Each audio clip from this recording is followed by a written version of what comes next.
Match জয়ের পর কেন উইলিয়ামসনের এ কেমন সেলিব্রেশন, চেষ্টা করেও দলকে জেতাতে না পেরে কাঁদলেন খুশদিল শাহ। ঘরের মাঠে হাত দিয়েই চ্যাম্পিয়ন ট্রফির মিশন শুরু করলো পাকিস্তান।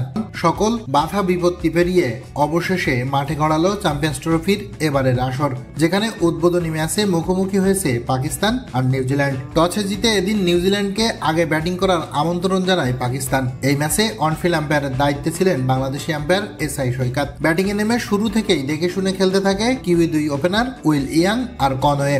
যেখানে প্রথম ওভারের তৃতীয় বলে একটা আউটের সুযোগ আসে পাকিস্তানের। এলবিডব্লিউর আবেদনে আম্পায়ার আউট না দিলে রিভিউতে যাওয়ার সুযোগ ছিল পাকিস্তানের সামনে। তবে সেখানেই ঘটে মজার ঘটনা। সেই সময় রেজওয়ান বাবরকে উদ্দেশ্য করে বলে ওঠেন, ভাই ভুলেও রিভিউ নিস না, উনি কিন্তু বাংলাদেশি আম্পায়ার। যা শুনে হাসতে থাকে ধারাভাষ্যকেরা, আর হতবাক হয়ে তাকিয়েছিল খুশদিল শাহ। যদিও রিভিউ নিলে লাভ হতো না পাকিস্তানের, বল স্টাম্প মিসিং ছিল।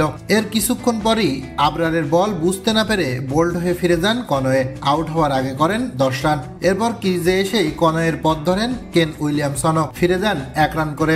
এরপর ড্যারিল মিচেলকে হারিস রউফ ফেরালে চাপে পড়ে নিউজিল্যান্ড। তবে দুর্দান্ত ব্যাটিংয়ে সেই চাপ সামলে নেন উইল ইয়াং। 4 ছক্কার ফুলঝুরিতে তুলে নেন দুর্দান্ত সেঞ্চুরি। তার যোগ্য সঙ্গী হিসেবে সঙ্গ দেন টম লাথাম। সেঞ্চুরি হাঁকিয়ে বেশি সময় আর টিকে থাকতে পারেননি ইয়াং। ছক্কা মারতে গিয়ে ক্যাচ দিয়ে আউট হন। ফেরার আগে খেলেছেন 113 বলে 107 রানের দুর্দান্ত ইনিংস। উইল ফিরলেও ফিলিপসকে সঙ্গে নিয়ে আগ্রাসন চালাতে থাকে লাথাম। প্রথমে ভালো করলেও শেষের দিকে খেয়ে হারায় পাকিস্তানের বোলাররা, সেই সাথে বাজে ফিল্ডিং। এক পর্যায়ে লাথামও তুলে নেন সেঞ্চুরি। শেষ পর্যন্ত ছিলেন অপরাজিত। আর ফিলিপসের ঝোড়ো 61 রানে ভর করে নির্ধারিত ওভার শেষে নিউজিল্যান্ডের সংগ্রহ দাঁড়ায় 321 রান। লাথাম 118 রানে ছিলেন অপরাজিত।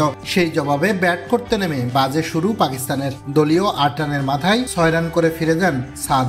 এরপর ক্রিজে এসে অ্যাগ্রেসিভ খেলার আভাস দেন রেজওয়ান। তবে ফিলিপসের দুর্দান্ত ক্যাচে কাটা পড়েন রেজওয়ান ফেরার পর ফাকাট জামানও ক্রিজে এসে শুরু থেকেই মেরে খেলতে থাকেন। তবে ইনিংস বড় করার আগেই ফিরে যান বোল্ড হয়ে। তখনও এক পাশ আগলে রাখেন বাবর আজম। নতুন ব্যাটার সালমানকে নিয়ে গড়েন দারুণ জুটি। এরপর সালমানও ফিরে যান 50 না করতে পারার হতাশা নিয়ে। তখনও রান পাহাড়ের নিচে পাকিস্তান। সেই চাপ সচল করতে গিয়ে ক্যাচ দিয়ে আউট হন বাবরও। আউট হওয়ার আগে খেলেছেন 64 রানের দায়িত্বশীল ইনিংস। বাবর ফেরার পর চেষ্টা করছিলেন খুশদিল শাহ, তবে ম্যাচ জেতা হয়নি। উদ্বোধনী ম্যাচে নিউজিল্যান্ডের কাছে হেরে লজ্জায় ডুবল পাকিস্তান।